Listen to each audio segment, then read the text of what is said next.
Salut les geeks, j'espère que vous allez bien. Je suis très heureux de vous retrouver pour cette nouvelle vidéo. Je suis Serge Autocar et bienvenue sur ma chaîne Geek in World. Alors je sais, j'ai reçu pas mal de mails, de commentaires qui m'ont dit que, de personnes qui m'ont dit que mes dernières vidéos étaient beaucoup trop longues, que vous n'avez pas pu les voir dans leur intégralité. Alors je précise que dans l'onglet réglages de YouTube, eh bien vous pouvez accélérer les vidéos, ce qui fait que par exemple une vidéo qui dure une demi-heure, vous pouvez très bien la regarder en 20 minutes en l'accélérant. Mais bon, c'est pas le propos ici. J'ai décidé de réaliser une vidéo cette fois-ci beaucoup plus courte, c'est pour ça qu'elle est dans la playlist Geek Flash.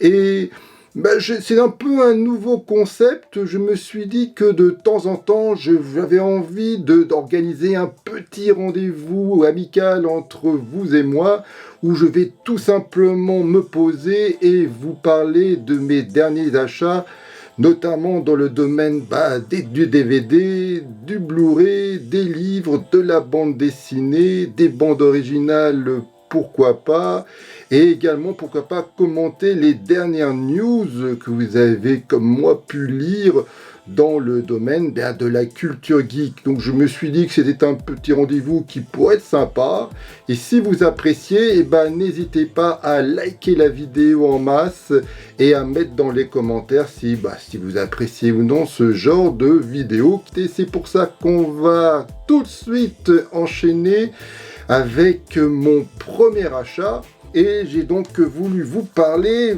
de Amityville numéro 2. En tout cas, c'est une production de Dino De Laurenti et il est toujours là à l'affût des bons coups, et ce film, je peux dire que c'est un bon coup, Amityville 2, Le Possédé.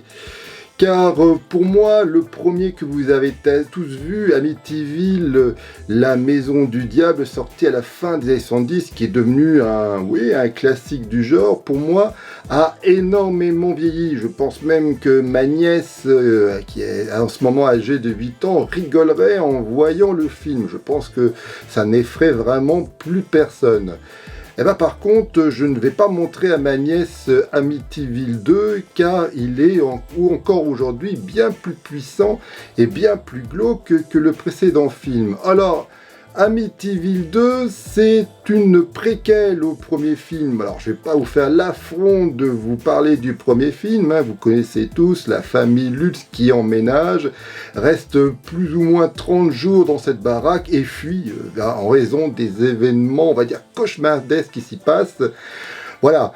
Mais l'intrigue réellement d'Amityville se passe avant l'arrivée de la famille Lutz, qui a souvent été critiquée parce qu'on pense que ça a été plutôt une arnaque, qu'il n'y a rien de vrai dans cette histoire. Par contre, l'intrigue qui est présentée dans Amityville 2, c'est un fait divers réel, puisque ça raconte tout simplement le massacre d'une famille orchestré par le fils. Et voilà, est-ce que ce fils, est-ce qu'il est possédé par le démon ou tout simplement schizophrène? Il faut voir le film pour le savoir. Donc pour moi, j'ai bien dit que Amityville 2 est bien plus puissant, bien plus effrayant que le précédent film. Même encore aujourd'hui, je trouve que ça fonctionne assez bien, et parce que l'image est assez glauque, assez malsaine dans ce film, et il y a pas mal d'hommages, notamment à Evil Dead de Sam Raimi. Il y a par exemple les mêmes plans subjectifs qu'on voit à travers le point de vue du démon qui se balade dans la baraque, qui monte les escaliers, et on retrouve vraiment ça. Pour moi, c'est vraiment un hommage appuyé à Evil Dead.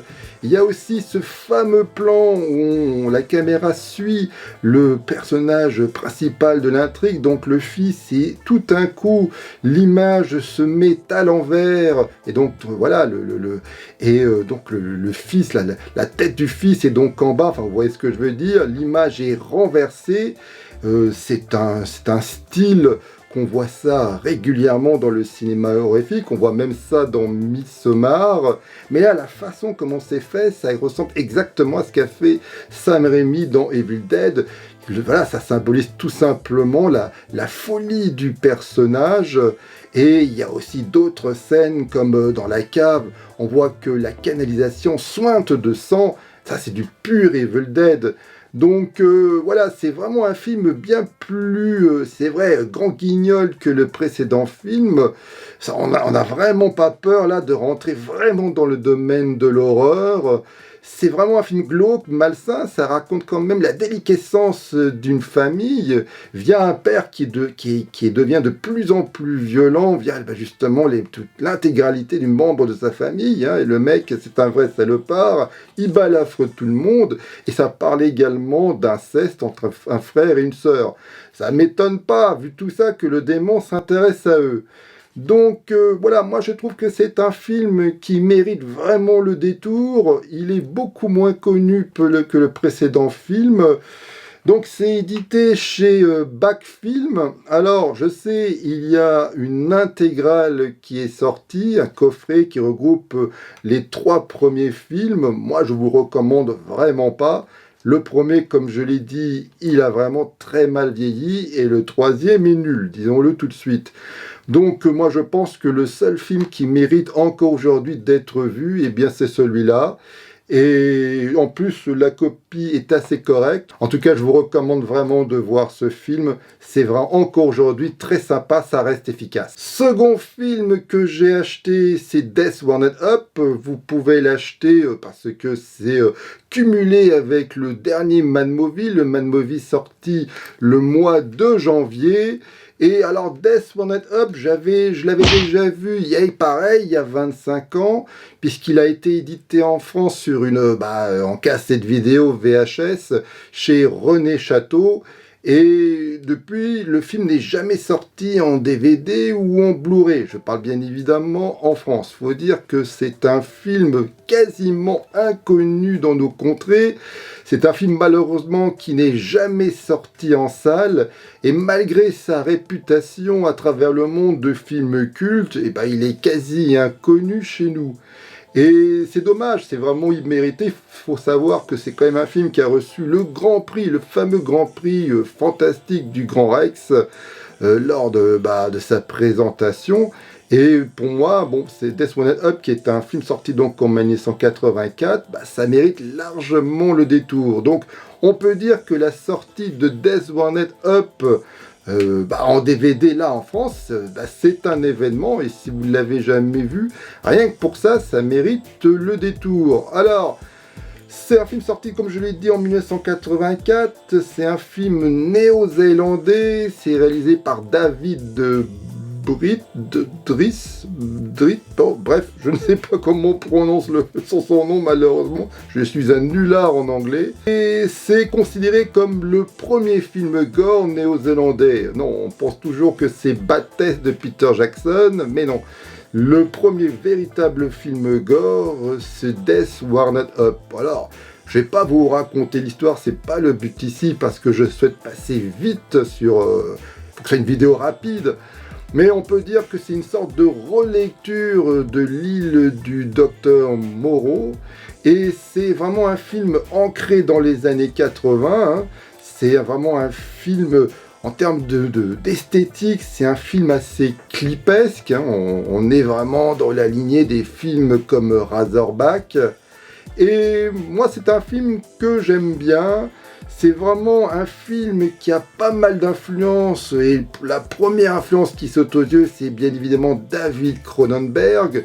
Dans ce film, il y a aussi une obsession du corps médical, et également du corps humain. Les personnages sont souvent filmés de façon très très proche. Il y a beaucoup de gros plans dans ce film, notamment lorsqu'ils font l'amour, ou lorsqu'ils se font torturer et déchiqueter. Il y a des gros plans à ce moment-là. Et c'est un film vraiment crado, hein, je vous le dis tout de suite. C'est vraiment un film gore. On peut le rapprocher à des films, on va dire, vraiment subversifs dans ce domaine-là, comme Street Trash ou Frères de sang. Donc c'est vraiment un film pour un public averti, pour un public fan de films gore des années 80.